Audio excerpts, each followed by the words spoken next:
या बातमीचे प्रायोजक आहेत हॉटेल बडे पीर। आमचा पत्ता विजापूर वेस आणि दुसरी शाखा जिंदाशाह मदार चौक सोलापूर। राष्ट्रवादी युवक काँग्रेसच्या वतीने गेल्या 15 ते 17 दिवसापासून मी आवाज उठवत आहे। पोलीस आयुक्तांना निवेदन दिलं, उपायुक्तांना निवेदन दिले, पालकमंत्र्यांना पण निवेदन दिलं, परंतु त्याची दखल घेतली नाही म्हणून मी स्मरणपत्र देखील दिलं होतं। परंतु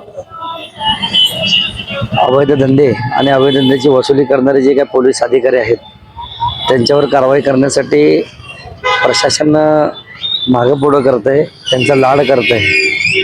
जणू काही ते प्रशासनाचे जावई असल्यासारखं वागतायत। जर माझ्यासारख्या सर्वसामान्य कार्यकर्त्याला जर न्याय मिळत नसेल तर या सोलापूरमध्ये सगळी यंत्रणा विटली गेली आहे, हे याच्यावर शिक्कामोर्तब झालेलं आहे। आज तुम्ही बघताय की सोलापूर शहरामध्ये पोलीस प्रशासनाचे झेंडोडे निघत आहेत। सोलापूर शहरामध्ये अवैध धंदे रोज रातपणे प्रत्येक ठिकाणी चालू आहेत।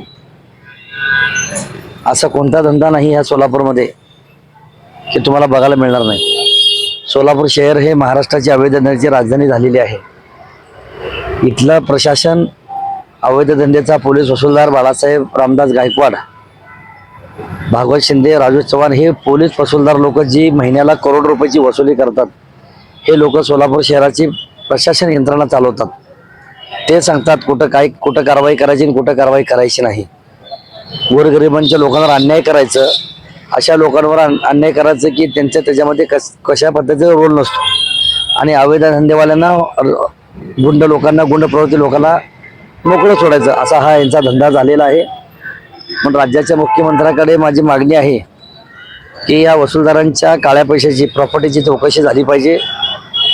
हे साधे कॉन्स्टेबल हवालदार असताना हे लोक जर शेकडो कोटी रुपये जर कमवत असतील तर बघा आपलं ग्रह खातं कुठं चाललेलं आहे। राज्याच्या मुख्यमंत्र्याला विनंती आहे की आपण या सोलापूर शहराकडे लक्ष द्यावं। राज्याच्या पोलीस महासंचालकाकडे आमची विनंती आहे की त्यांनी देखील या सोलापूर शहराकडे लक्ष द्यावं म्हणून माझी ही मागणी आहे। म्हणून मी या ठिकाणी अशा पद्धतीचा बॅनर लावलेला। माझा अन्नत्याग उपोषणाचा आजचा दुसरा दिवस आहे। जोपर्यंत माझी मागणी मान्य होत नाही, जोपर्यंत आदरणीय राज्याचे मुख्यमंत्री देवेंद्रजी फडणवीस साहेब, राज्याचे पोलीस महासंचालक सदानंद दाते साहेब जो पण लक्ष घालत नाहीत, तोपर्यंत मी ह्या अन्नत्याग उपोषण सोडणार नाही। कशाला भेटायला येतात सगळे तेच सगळ्यांना हप्ते मिळतात, कशाला येतात ते? त्यांना कायद्यावर सुव्यवस्थेचे काय देणे घेणे नाही हो। असले उपोषणला बसा, अन्नत्याग करा, तुम्हाला काय करायचं करा, तुम्ही मरा म्हणतात, तुम्ही खड्ड्यात जावा, आम्हाला हप्ते मिळतात त्यात त्यांना भराय। त्यांना कोण आलेलं नाही आणि कोण येत पण नसतं, कारण की हे जर माझ्यापाशी आले ना ह्यांचे हप्ते बंद होतात। तर आता तुम्हाला न्याय मिळाला नाही तर पुढील रणनीती काय असणार? अन्नत्याग शिवाय सगळ्यात मोठी ही रणनीती आहे अन्नत्याग। ताज्या घडामोडीसाठी पाहत रहा लोकराज्य न्यूज मराठी।